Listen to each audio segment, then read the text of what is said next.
एक साधु व डाकू यमलोक पहुंचे। डाकू ने यमराज से दंड मांगा और साधु ने डॉट स्वर्ग की सुख सुविधाएं। यमराज ने डाकू को साधु की सेवा करने का दंड दिया। साधु तैयार नहीं हुआ। यम ने साधु से कहा, तुम्हारा तप अब भी अधूरा है।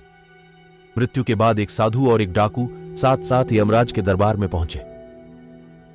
यमराज ने अपने बही खातों में देखा और दोनों से कहा, यदि तुम दोनों अपने बारे में कुछ कहना चाहते हो तो कह सकते हो।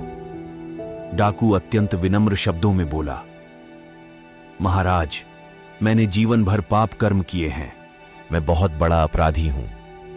अतः आप जो दंड मेरे लिए तय करेंगे मुझे स्वीकार होगा। डाकू के चुप होते ही साधु बोला, महाराज, मैंने आजीवन तपस्या और भक्ति की है। मैं कभी असत्य के मार्ग पर नहीं चला। मैंने सदैव सत्कर्म ही किए हैं। इसलिए आप कृपा कर मेरे लिए स्वर्ग के सुख साधनों का प्रबंध करें।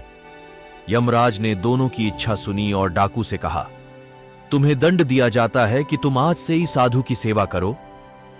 डाकू ने सिर झुकाकर आज्ञा स्वीकार कर ली। यमराज की यह आज्ञा सुनकर साधु ने आपत्ति करते हुए कहा, महाराज, इस पापी के स्पर्श से मैं अपवित्र हो जाऊंगा। मेरी तपस्या तथा भक्ति का पुण्य निर्थक हो जाएगा।